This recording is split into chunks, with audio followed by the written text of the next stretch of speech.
வணக்கம். என் பெயர் டாக்டர் புருத்தவன். இன்று இந்த வீடியோவில் நாம் மலச்சிக்கல் பற்றி, அதாவது காய்ச்ச பற்றி பேசப் போகிறோம்.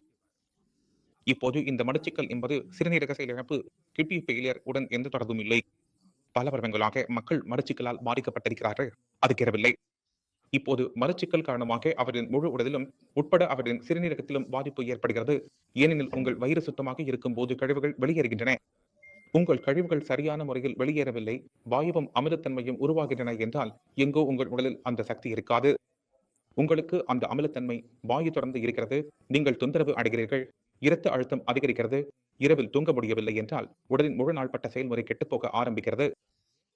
அதனால் சில சந்தர்ப்பங்களில் மிகவும் கடுமையான நிலைகளில் மலச்சிக்கல் நோயாளிக்கு நீண்ட காலமாக இந்த பிரச்சனை இருந்தது என்பதை பார்க்க முடிகிறது. இப்போது இரத்த அழுத்தம் திடீரென அதிகரிக்க ஆரம்பித்தது. இப்போது இரத்த அழுத்தத்துக்கும் மலச்சிக்கலுக்கும் நீங்கள் தொடர்பு அமைக்கலாம், இல்லையெனிலும் அமைக்காமலும் இருக்கலாம். ஆனால் இந்த மலச்சிக்கலை நீக்குவது ஒவ்வொரு நோயாளிக்கும் அவசியம். அவர் சிறுநீரக செயலிழப்பு நோயாளி ஆனாலும் இல்லையெனிலும். இப்போது பெரும்பாலும் மலச்சிக்கல் பற்றியே பேசப்படுகிறது. நோயாளி வருகிறார், என்ன சொல்கிறார் என்றால், டாக்டர் சார், எனக்கு மலச்சிக்கல் இருக்கு, மருந்து எழுதுங்கள் என்று. அப்படித்தானே எப்போதும் நம்முடைய அணுகுமுறை இதுதான் இருக்கும். ஆனால் இது சரியானது அல்ல. நம் உடலுக்குள் மலம் எவ்வாறு உருவாகிறது என்பதை நீங்கள் புரிந்து கொள்ள வேண்டும். நாம் சாப்பிடும் உணவில் சில பொருட்கள் உள்ளன, அவற்றை உடல் உறிஞ்சிக் கொள்கிறது. அவை மலமாக மாறுவதில்லை.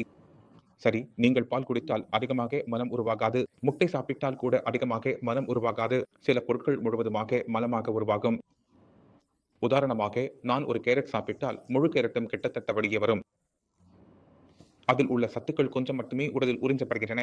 ஆனால் அதில் உள்ள நார்ச்சத்து முழுவதுமாக வெளியே வந்துவிடும். அதனால் ஒவ்வொரு பொருளின் அமைப்பும் அது எப்படி நம் உடலுடன் தொடர்பு கொள்கிறது, எப்படி எதிர்வினை செய்கிறது என்பதையும் நீங்கள் புரிந்து கொள்ள வேண்டும்.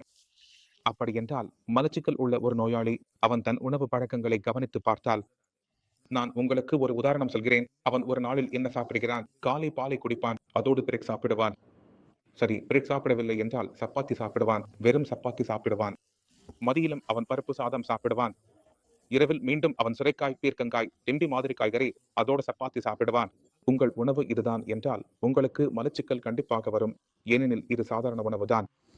எல்லோரும் சாப்பிடுகிறார்கள். சிலருக்கு மலச்சிக்கல் வருகிறது, சிலருக்கு மலச்சிக்கல் வரவில்லை. இப்போ இதில் மலச்சிக்கல் ஏன் வருகிறது என்று நீங்கள் உங்கள் மனதில் யோசிக்கவே இல்லை. நான் உங்களுக்கு விளக்குகிறேன் ஏன் என்று. ஏனென்றால் இதில் காய்கறிகள் இருந்ததே இல்லை. காலை நீங்கள் என்ன சாப்பிட்டீர்கள்? பிரெட் அல்லது சப்பாத்தி, அதோடு கொஞ்சம் பால் எடுத்தீர்கள்.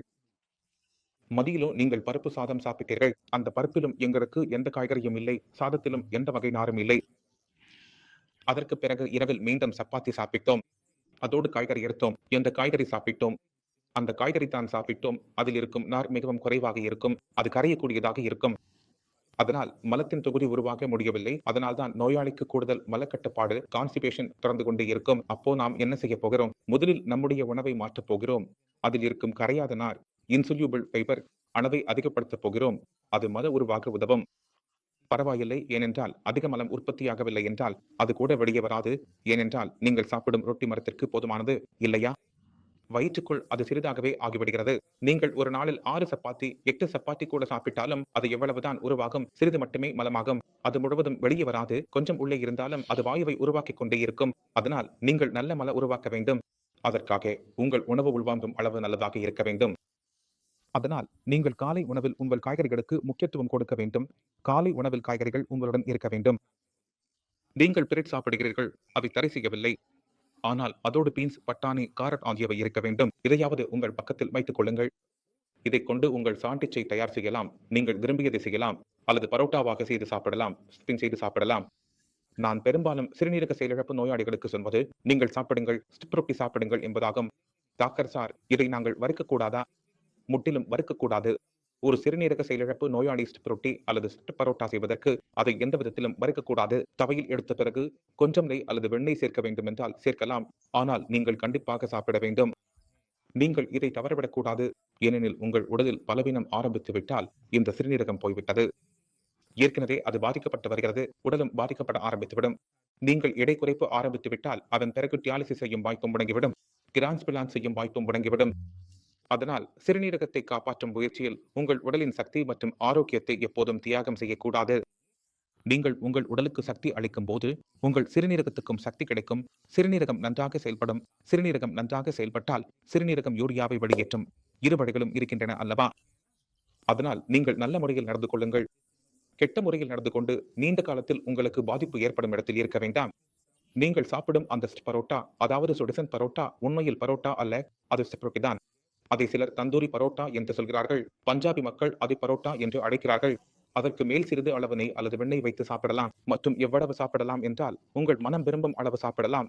ஏனெனில் அது பொரியப்பட்டதல்ல. மதிய நேரத்தில் நீங்கள் பருப்பு சாதம் சாப்பிட விரும்பினால் அல்லது சாதத்துடன் சாப்பிடுகிறீர்கள் என்றால் சாதத்தில் சிறிது காய்கறிகள் சேர்த்து புலாவ் மாதிரி செய்து கொள்ளலாம். அதில் 50% காய்கறிகள் சேர்த்தால் உங்கள் சாதம் வெள்ளை நிறத்தில் இருந்து கொஞ்சம் வண்ணமயமாக மாறும். அதில் பீன்ஸ் இருக்கும், பட்டாணி இருக்கும், காரட் இருக்கும், முள்ளங்கி இருக்கும். அப்படி செய்தால் அது ரொம்ப சுவையாகவும் வாசனையுடனும் இருக்கும். அதை நீங்கள் எந்த ஒரு காய்கறியோ எந்த ஒரு பருப்போடு உங்களுக்கு அனுமதி இருந்தால் அதை எடுத்துக்கொள்ளலாம். இதோடு சேர்த்து நீங்கள் இரவு பற்றி பேசினால் இரவில் நீங்கள் வெறும் வயிற்றுடன் தூங்கக்கூடாது.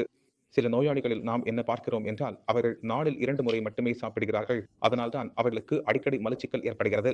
நீங்கள் 3 வேளையும் சாப்பிட வேண்டும். அதனால் இரவு உணவை தவறவிடக் கூடாது. ஏனெனில் இரவில் நீங்கள் நன்றாக சாப்பிட்டால் அது உங்களுக்கு புதிய அறிவையும் பெறுவீர்கள். மேலும் உங்கள் உடலில் சக்தி நன்றாக இருக்கும். அதனால் நீங்கள் உங்கள் எல்லா வேலைகளையும் செய்ய முடியும். அதனால் இரவில் உணவு சாப்பிட வேண்டும். மீண்டும் நாம் என்ன செய்யலாம் என்றால் கேரட் சேர்த்து மாவில் சப்பாத்தி செய்து அதோடு காய்கறி சாப்பிடலாம். அல்லது முலாங்கி சப்பாத்தி, முலாங்கியை துருவி அதில் மாவு சேர்த்து செய்யப்படும் சப்பாத்தி, அதை சாப்பிடலாம். அதே மாதிரி பருப்பு இருக்கிறது இல்லையா? பிறகு பருப்புடன் கொஞ்சம் பீன்ஸ் சேர்க்கலாம். பீன்ஸ் மக்கள் மிகவும் குறைவாக சாப்பிடுகிறார்கள். அதை சேர்க்கலாம். ஏனெனில் இது நார்ச்சத்து அதிகம் கொண்டது. அதனால் நீங்கள் இதை சாப்பிடலாம். நார்ச்சத்து ஜீரணமாகாது. நார்ச்சத்து வெளியே தான் வரும். ஆனால் அது என்ன செய்கிறது? அது மலம் உருவாக உதவுகிறது. நல்ல அளவில் மலம் உருவாகும் போது காலை முழுவதும் நீங்கள் சுத்தமாக இருக்க முடிகிறது. மலம் சிறிது மட்டுமே உருவாகிறது என்றால் உடல் என்ன வெளியேற்றும்? அது வெளியே வரவே முடியாது. அதனால் உங்களுக்கு மலச்சிக்கல் தொடர்ந்து இருக்கும். அதன் பிறகு அது வாயு அமிலம் காரணமாக வலி, பதட்டம் எல்லாவற்றையும் உருவாக்கும். அதனால் நீங்கள் உணவில் கவனம் செலுத்துங்கள். உணவில் கரையாத நாரின் அளவை அதிகரியுங்கள். ஏனெனில் நீங்கள் காய்கறிகள் சாப்பிடும் போது வைட்டமின்கள், கனிமங்கள் உங்கள் உடலில் நல்ல அளவில் சென்று கொண்டிருக்கும். உங்களுக்கு சக்தியும் கிடைக்கும். வயிறம் சுத்தமாக இருக்கும். உடலும் சுறுசுறுப்பாக இருக்கும். முழு நாளும் சக்தி நிறைத்திருக்கும். எந்த வகையான பலவீனமும் வராது. மேலும் காய்கறி சாப்பிடுவதால் சிறுநீரகத்திற்கு எந்த பாதிப்பும் இல்லை. இது நமக்கு உதவுகிறது சிறுநீரகத்தை சீராக வைத்திருக்க, யூரியாவை குறைக்க. ஏனெனில் உடலில் கழிவுப் பொருட்கள் இப்போது தங்கவே முடியாது. அது எல்லாம் அழுக்குதானே. மலம் கூட அழுக்குதானே. இப்போது அந்த அழுக்கு நம்மால் சரியாக வெளியேறுகிறது, சுத்தமாகிறது, தானாகவே நடக்கிறது. இது ரொம்ப நல்ல விஷயம். நாம் ஏன் மருந்துகள் சாப்பிட வேண்டும்? நாம் ஏன் தேவையில்லாமல் நம்முடைய உடல் அமைப்புக்கு சுமை போட வேண்டும்? ஏனெனில் நீங்கள் தேவையில்லாமல் ஏதாவது உங்கள் உடலில் சேர்த்தால், சிறுநீரகத்தில் பிரச்சனை இருந்தால் சிறுநீரகத்திற்கு முழுமையாக பாதிப்பு ஏற்படும் வாய்ப்பு உள்ளது. அடிக்கடி மக்கள் உப்புள்ள சூரன் சாப்பிடுகிறார்கள். நீங்கள் உப்புள்ள சூரன் வயிறு சுத்தம் செய்ய சாப்பிடக்கூடாது. அதில் உப்பு இருக்கும். நீங்கள் சுவைத்து பார்ப்பீர்கள் என்றால் புரியும். இதில் உப்பு இருக்கிறது. நீங்கள் இதை முற்றிலும் தவிர்க்க வேண்டும். ஏனெனில் நீங்கள் எவ்வளவு உப்பை எடுத்தாலும் அதில் வெள்ளை உப்பு இல்லை என்றாலும், கருப்பு உப்பு இருந்தாலும், நவசாதர் இருந்தாலும் அது இரத்த அழுத்தத்தை அதிகரிக்கச் செய்கிறது. அது இரத்த அழுத்தத்தை அதிகரிக்கும் போது அதனால் உங்கள் சிறுநீரகத்திற்கு பாதிப்பு ஏற்பட ஆரம்பிக்கிறது. அதனால் இந்த விஷயங்களை நீங்கள் கவனத்தில் கொள்ள வேண்டும். உங்கள் உடலில் எந்த வகையான மருந்தும், அது ஆயுர்வேதமாக இருந்தாலும், அலோபதியாக இருந்தாலும், ஹோமியோபதியாக இருந்தாலும், தேவையில்லாத மருந்துகளை உடலில் சேர்க்கக்கூடாது. நீங்கள் இந்த விஷயங்களை கவனித்துக் கொண்டால் உங்களுக்கு மலச்சிக்கல் வராது. மலச்சிக்கல் மருந்தும் எடுத்துக்கொள்ள வேண்டிய அவசியம் இருக்காது. உங்கள் உடல் முன்பை விட சிறப்பாக செயல்பட ஆரம்பிக்கும். ஏனெனில் அந்த சிறிய சிறிய பிரச்சனைகள் எல்லாம் தீர்ந்துவிடும். நான் நம்புகிறேன் இந்த வீடியோ மூலம் நீங்கள் மலச்சிக்கலை நீக்குவதற்கு டாக்டர் புரு என்ன ஆலோசனை வழங்குகிறார் என்பதை புரிந்திருப்பீர்கள். உங்களுக்கு இது பிடித்திருந்தால் தயவு செய்து பின்பற்றுங்கள். மேலும் ஏதேனும் சந்தேகம் இருந்தால் நேரில் வந்து என்னை சந்திக்கலாம். மருத்துவர் அணியினர் இருக்கிறார்கள். அவர்களையும் தொடர்பு கொள்ளலாம். இதோடு உங்களுடன் தொடர விரும்புகிறேன். அடுத்த வீடியோவில் சந்திப்போம். அதுவரை வணக்கம்.